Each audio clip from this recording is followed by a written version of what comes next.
नमस्कार दोस्तों, ये मैं बैठा हूँ अपनी टाटा टियागो ईवी में।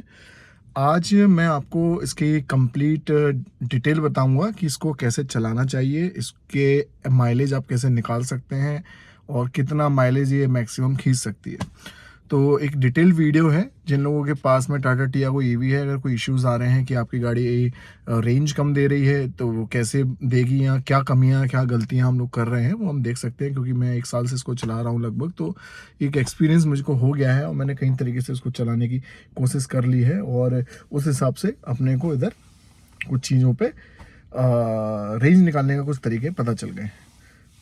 तो दोस्तों, ये है टाटा टियागो ईवी, मेरी इलेक्ट्रिक व्हीकल है। चाबी मैंने यहाँ लगा रखी है और चाबी अपन ने इसमें घुमा रखी है। इसके अलावा आप सामने मीटर देखिए, मीटर में आपको दिखेगा 100% चार्ज है। और इसको बोलते हैं, जो ऊपर आपको यहाँ पे जो दिख रहा है, इसको बोलते हैं रीजनरेशन। ये मेरी बैटरी के स्लैब आ रहे हैं, रेंज आ रही है, बैटरी रेंज कितनी है, नीचे से लेके ऊपर तक फुल है। और यहाँ पे देखिए कल का रीडिंग बता रही है। जब कल राइड की होगी तो 141 वाट पर किलोमीटर कंज्यूम किया था। लगभग 88 किलोमीटर मैंने गाड़ी को चलाया था। कल मौसम बहुत ख़राब था तो मैं कल एंजॉय भी कर रहे थे, हम लोग दोस्त थे, और गाड़ियाँ हमने काफ़ी तेज़ भी चलाई थी तो रेंज थोड़ा सा कम ही निकाला था। और कल 80% से ज़्यादा मैंने गाड़ी चार्ज नहीं की थी। तो आज 100% चार्ज होने के बाद 233 की रेंज दिखा रही है। ये रेंज पे मत जाइए, रेंज चलाने के पैटर्न पे डिपेंड करता है आप गाड़ी चला कैसे रहे हैं, ये बढ़ भी जाता है। अब बात करते हैं कि गाड़ी को स्टार्ट कर लेते हैं। देखिए हम यहाँ पे अपनी गाड़ी का घुमाएंगे, जैसे ही घुमाया रेडी। अब जैसे ही रेडी हो गया, कोई इंजन में साउंड नहीं है, कोई आवाज़ नहीं आती है, सिर्फ रेडी लिख के आता है, मतलब आपकी गाड़ी चालू है। चालू है तो हमें क्या करना है, यहाँ पे घुमाना है, ये डी पे आ जाता है और सामने एन की जगह डी लिख के आ जाएगा। मैं इसको दबाता हूँ, ट्रिप रीसेट कर ली गई है, 0 हो चुकी है। अब यहाँ पे लगा देते हैं, मैं एसी ऑन कर देता हूँ। एसी ऑन करते ही देखिए रेंज कम हो गई, 233 से 210 की रेंज हो गई है। अब हम गाड़ी को ड्राइव करेंगे। सबसे पहले, क्योंकि मेरी गाड़ी मेरी फुल चार्ज है, तो मैं इसमें एक चीज़ करता हूँ कि मैं यहाँ जो आपको रीजनरेशन दिख रहा है, रीजनरेशन में क्या होता है, ये गाड़ी ब्रेकिंग लेती है अपने आप। लेकिन जब गाड़ी 100% चार्ज होती है तो रीजनरेशन इसमें काम नहीं करता, ऑटोमेटिकली काम नहीं करता। ये जैसे ही 100 से नीचे नीचे जाने लगेगी, 85 90 पे आ जाती है तो रीजनरेशन काम करता है और ये 3 तक जाता है। देखिए, एक किससे होता है, ये इससे होता है, इससे कम होता है, इससे ज़्यादा होता है। ये एक और बार मैंने पुश किया तो ये यहाँ देखिए आप 3 तक हो जाता है। लेकिन जो कि मेरी गाड़ी फुल चार्ज है, अब देखिए अगर वो 3 तक होता है तो आप जो रेंज लिख के आ रही है किलोमीटर की, उसको देखिए, वो भी चेंज हो रही है। और नीचे लिख के आ रहा है regeneration level 1, regeneration level 2 215, regeneration level 3 218। तो 210 से 218 की रेंज हो गई। लेकिन इसका अभी कोई मतलब नहीं निकलता है इसको, इसीलिए मैं जब घर से निकलता हूँ तो मैं बंद कर लेता हूँ। तो सबसे पहले तो हम यहाँ पे अपनी सीट बेल्ट पहन लेते हैं। तो अभी देखो ड्राइव पे है, आप बोलोगे कि आपने ड्राइव पे लगा दिया, गाड़ी चल क्यों नहीं रही, क्योंकि आप देखिए मैंने नीचे ब्रेक लगा रखे हैं, और जब ब्रेक लगा रखे हैं तो मेरी गाड़ी ड्राइव नहीं करेगी। अब मैं जैसे ही अपने ये ब्रेक रिलीज करता हूँ, मेरी गाड़ी ड्राइव करने लग गई। ये देखिए, ये by default 5-6 kilometre per hour की जो स्पीड है ये पकड़ती है। मैंने रीजनरेशन लेवल बिल्कुल बंद कर रखा है। यहाँ पे आप देखेंगे तो यहाँ पे एक्सेलरेशन आता है, पर अभी एक्सेलरेशन की ज़रूरत नहीं लग रही है, हम लोग ऐसे ही ड्राइव करते हैं गाड़ी को। और अब पैडलिंग देखिए आप, क्योंकि गाड़ी में क्लच नहीं है, पैडल का काम है, तो बहुत हल्के पैरों से मैं पैडलिंग कर रहा हूँ। और जैसे जितनी मैं पैडलिंग कर रहा हूँ आप देखिए उतना वहाँ दिखता है। मतलब अभी भी मैं पैडलिंग कर रहा हूँ तो एक रीजनरेशन का लेवल जो है वो 1 पे आता है। देन रीजनरेशन का लेवल, सॉरी रीजनरेशन का नहीं, इसका एक्सीलरेशन का आप रेंज देखिए। आपको लेफ्ट कोने पे मीटर में एक्सीलरेशन दिख रहा होगा। अभी मैं जितना एक्सीलेटर दबाया हूँ उसके हिसाब से देखिए आप, स्पीड देखिए आप, 25-26। देखिए 1 पे ये स्पीड फिर भी बढ़ रही है। तो लोग यहाँ गलती करते हैं, लोग क्या करते हैं कि एक्सीलरेशन को ज़्यादा तेज़ दबाते हैं और रीजनरेशन को घर से निकलते ही भी कभी कभी लोग स्टार्ट कर लेते हैं। देखो आप रीजनरेशन स्टार्ट करोगे तो गाड़ी थोड़ी टाइट भी चलती है, ये मैंने फील किया है इस गाड़ी में। तो आप देखिए मैं रीजनरेशन टोटल बंद कर रखा है, कहीं भी नहीं है। आप एक्सीलरेशन देखिए मेरा 1 पे, फिर भी गाड़ी 29 की स्पीड पे चल रही है क्योंकि लोकल पे अपन। और जैसे ही मैं हाईवे पे आ जाऊंगा फिर आप देखिए थोड़ा थोड़ा करके स्पीड बढ़ाएंगे। और यहाँ पे आप देखिए ब्रेकिंग बिल्कुल बहुत हल्के से आपको एक्सेलरेशन करना है। आप जितना हल्के से एक्सेलरेशन करेंगे आपकी गाड़ी की रेंज उतनी ही ज़्यादा बढ़ेगी, निकलेगी, आपकी गाड़ी अच्छा रेंज यहाँ पे देगी। 100% चार्ज होती है तो रीजनरेशन काम नहीं करता है। अभी मैंने ब्रेक लगाई, अब इसमें क्या होता है कि जब रीजनरेशन काम करेगा तो नीचे की साइड से देखिए रीजन, तो नीचे की साइड में डंडे बनने लग जाएंगे। तो जब जितना रीजन काम करेगा उतने डंडे काम करेंगे।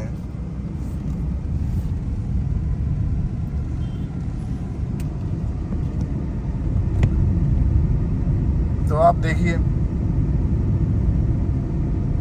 अब हम हाईवे पे लग चुके हैं दोस्तों, और हाईवे पे आप देख सकते हैं कि रीजनरेशन की ज़रूरत नहीं पड़ती है। तो हाईवे पे मैं रीजनरेशन हमेशा बंद रखता हूँ जिससे कि गाड़ी थोड़ा स्मूथ चले, फ्री चले। और अब देखिए अगर मैं और ज़्यादा तेज़ एक्सीलेट करूँगा तो कितना एक्सीलेटर होता है। और आप यहाँ पे दूसरी चीज़ पे आप ध्यान दीजिए, देखिए अभी सही चलाओगे तो रेंज देखिए 200, 300, 204 हो गई। इसमें फोकस करने वाली बात है कि 240 किलोवाट लिख के आ रहा है नीचे, आप वो देखिए, उसको हमें 100 के अंदर लेके आना है। 100 के अंदर लेके आएंगे और हम गाड़ी को ऐसे ही चलाएंगे 40-45। मेरी गाड़ी में मैं अकेला बैठा हूँ, मेरी गाड़ी पूरी खाली है, कोई नहीं है मेरी गाड़ी में, मैं अकेला हूँ, खुद अकेला ड्राइव कर रहा हूँ, कोई नहीं है मेरी गाड़ी में, मैं अकेला ही ड्राइव कर रहा हूँ यहाँ पर। तो दोस्तों सारा मैटर यही है कि हम गाड़ी का रीजनरेशन जो है वो टाइम पे लगाएं। रीजनरेशन लगाना कब है? रीजनरेशन लगाना है आपको जब आप सिटी में हैं, आपकी गाड़ी लगभग जो है आपकी गाड़ी लगभग 90 के आसपास हो चुकी है, आप शहर के अंदर पहुंच चुके हैं, जब बार बार ब्रेकिंग लगानी पड़ रही है, तो आप कोशिश करेंगे कि हम ब्रेकिंग जो है वो इससे ना लगा के इनसे लगा देंगे, इनको सेट कर देंगे। तो जैसे ही आप एक्सीलेटर छोड़ोगे आपकी गाड़ी ब्रेकिंग लेने लग जाएगी। ये यहाँ पर एक पैटर्न देखिए, आप देखिए मेरा वॉट जो है वो 221, 220, स्पीड देखिए 40 में। मैं क्यों, अब जैसे एक किसी भाई ने कमेंट किया था कि भैया 221 की रेंज निकालेगी क्या, तो देखिए तो डिपेंड करता है कि हम किस तरीके से चला रहे हैं। अब मैं कैसे कह दूं कि निकालेगी कि नहीं निकालेगी, तो कुछ लोगों का अपना अपना मानना है, कोई कहता है ऐसा नहीं है वैसा नहीं है। ये डिपेंड करता है आप किस लोकल एरिया में गाड़ी चला रहे हैं। अगर आप हिली एरिया में चला रहे हैं गाड़ी को, आप अगर हिली एरिया में गाड़ी चलाओगे, आप हिल पे चढ़ा के ले जाओगे, फिर वहाँ से जब नीचे लाओगे तो रीजनरेशन लगा के लाओगे, तो रीजनरेशन जब आप लगाओगे तो गाड़ी की बैटरी चार्ज होगी थोड़ी थोड़ी, और वो बैटरी आपकी लगभग 300 का भी रेंज निकाल देगी फिर। पर हम जो चलाते हैं, हम तो फ्लैट एरिया में गाड़ी चलाते हैं, हमारा तो फ्लैट एरिया है, कहीं भी कहीं से कहीं तक कोई ना पहाड़ है ना कोई कुछ है, सीधा जाना है सीधा लौटना है, इसके अलावा कहीं कुछ नहीं है। तो यहाँ तो जो भी है आपका रीजनरेशन सिर्फ शहर में ही काम करता है जहाँ पे ब्रेकिंग लगनी है। लाइक अगर आप दिल्ली सिटी में है तो कहाँ पहाड़ों पे गाड़ी चलाओगे, शहर में ही तो चलनी है गाड़ी। तो शहर में जितना रीजनरेशन काम करेगा उतना दिल्ली शहर में अच्छी निकाल देगी। और दिल्ली की तो रोड आपको मालूम है कितना ट्रैफिक रहता है, तो गाड़ी ऑलरेडी स्लो चलनी है तो रेंज तो निकाल ही देनी है दिल्ली में। तो यही एक फ़र्क पड़ता है। अब जैसे आप देखते रहिए 185 पे वॉट पे आ गई है, तो अब एक्सीलरेशन देखिए, अब मैं उतना ही एक्सीलरेटर मतलब कि कम करना है। आप मैं इसको और हल्का सा पैर करूंगा तो देखिए कम भी हो रहा है। तो 1 पे 2 पे इतनी स्पीड पे आप चलाओगे तो ये गाड़ी आपकी 260, 270 ऐसा एवरेज निकाल देगी। एसी ऑन है मेरे दोस्तों, इस बात का ध्यान रखना, एसी ऑन है, 22.5 डिग्री पे चल रहा है, और एसी में कहीं कोई कमी नहीं है, एसी बराबर से चल रहेगा अपना, है ना।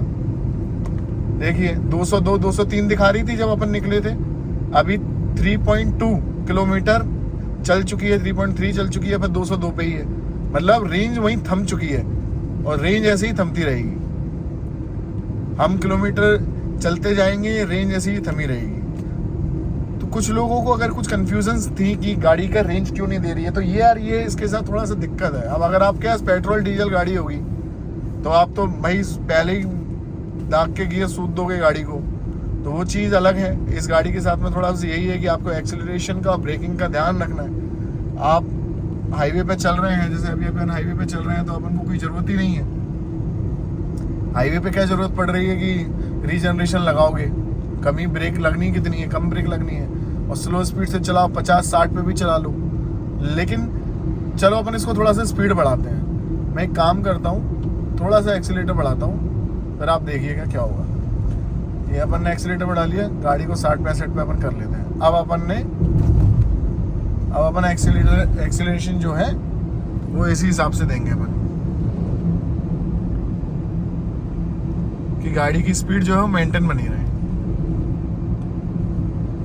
तो इसी स्पीड से आप चला सकते हो, इतनी स्लो स्पीड भी नहीं होती। अब बात अलग है कि किसी को जल्दी चलानी है, ज़्यादा तेज़ चलानी है, तो वो चला सकता है, गाड़ी को अपनी अपनी वो है। लेकिन आप वही बात है, इस गाड़ी को अगर आप तेज़ चलाते हैं, भगा के चलाते हैं, तो यार उससे रेंज की उम्मीद ही मत करिए। अब भी अगर मैं इस गाड़ी के अंदर निकाल दूँ, अब भी मैं फुल एक्सीलेटर दबा दूँ और गाड़ी को तेज़ भगा दूँ, तो ये जो वॉट है मेरा अभी 180-190 पहुँच जाएगा। वॉट 190-180 पहुँचेगा तो रेंज भी गिरेगी, रेंज गिरेगी तो फिर गाड़ी रेंज भी निकालेगी उतना ही। ऊपर से एसी चल रहा है, अभी आप देखिए एसी से कितना फ़र्क पड़ता है। अभी मैं जैसे ये है मैंने कर दिया, अभी आप देख लीजिए पहले करने से पहले 97 200 किलोमीटर की रेंज 153 वॉट पर किलोमीटर का दिखा रही है, 5.1 चल चुकी है। अब मैं आपके सामने यहाँ पर इसका ये जो है एसी ऑफ कर देता हूँ। अब आप देखिएगा 222 रेंज, 20 किलोमीटर की रेंज सीधे सीधे बढ़ गई।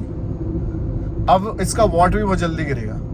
एसी बंद करोगे तो वॉट बहुत जल्दी गिरता है, क्योंकि गाड़ी पे लोड फिर एसी का नहीं है।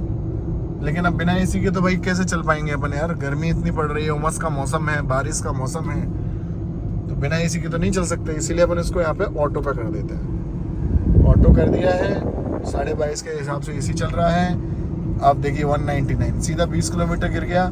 लेकिन कहीं कोई दिक्कत नहीं आएगी दोस्तों, आराम से 220-230 का भी एवरेज अभी निकाल देगी अगर इसी स्पीड से चलाएं तो। बहुत हल्के से चलाएं, हल्के से पैडलिंग करें तो कहीं कोई दिक्कत नहीं है, अच्छी एवरेज निकालेगी आपकी ये Tata Tiago EV. Long range वाली है मेरे पास, कंपनी तो कहती है 300, लेकिन भाई 300 कैसे निकालेगी। आई थिंक गाड़ी बहुत स्लो चलानी पड़ेगी। अब आप बताइए कि स्लो गाड़ी चलाओगे, अब जिस तरीके से मैं चला रहा हूँ तो कई बार तो ऐसा होता है कि लेट हो गए, कभी किसी मीटिंग में जाना है, बुलाया था 10:30 बजे, लेकिन घर से ही 10 बजे निकल पाए और 40-50 मिनट तो पहुँचने में चाहिए, तो कभी कभी उस समय पे इस गाड़ी को भगाना भी पड़ता है। और जब भगाते हैं तो रेंज गिर जाती है, तो वो प्रीवियस रेंजेस पे भी काम करते हैं। तो ऐसा है कि ये डिपेंड करता है कि हम किस काम से जा रहे हैं, किस काम से चला रहे हैं। और अगर हमारे पास समय है तो हम धीरे ही गाड़ी को चलाएं, समय नहीं है तो भगाओगे तो रेंज तो गाड़ी नहीं देगी भाई यार, ये इसके साथ में दिक्कत है। आप ये बोलो कि नहीं मैं गाड़ी को बिल्कुल डीजल पेट्रोल की गाड़ी की तरह भगाऊं और खूब मज़े से स्पीड का एंजॉय लूँगा, तो गाड़ी 120 टच कर जाती है नो डाउट। लेकिन भाई दोस्तों ये कोई मतलब नहीं है उस चीज़ का कि गाड़ी तो भागने में एक नंबर है, लेकिन अब आप बोलो कि रेंज भी निकाले तो रेंज नहीं निकाल पाएगी। देखिए 140 वॉट तक आ चुकी है। तो बस दोस्तों यही वीडियो है, बाकी मैं आपको बताता हूँ फाइनली मैं ऑफिस तक पहुँचता हूँ तो कितना लास्ट इसका कितना रेंज रहता है इसका। तो दोस्तों देखो मैं अभी रनिंग इतनी हो चुकी है, 28 किलोमीटर चल चुकी है गाड़ी, 172 की रेंज बता रहा है, एसी कंटिन्यू ऑन है, शहर में आ चुके हैं और अभी भी मेरा रीज़न जो है वो बंद पड़ा हुआ है। तो दोस्तों अब सिटी में आ चुके हैं, 87 बैटरी बची है, तो मैं यहाँ पे रीज़न ऑन कर लेता हूँ इससे 1 2 3। अभी देखिए जब रीज़न ऑन होगा तो मैं जैसे ही एक्सीलेटर छोड़ता हूँ, ये देखिए नीचे अभी 2 ले रहा है, क्योंकि बैटरी और डिस्चार्ज हुई तो ये नीचे 3 तक चला जाता है,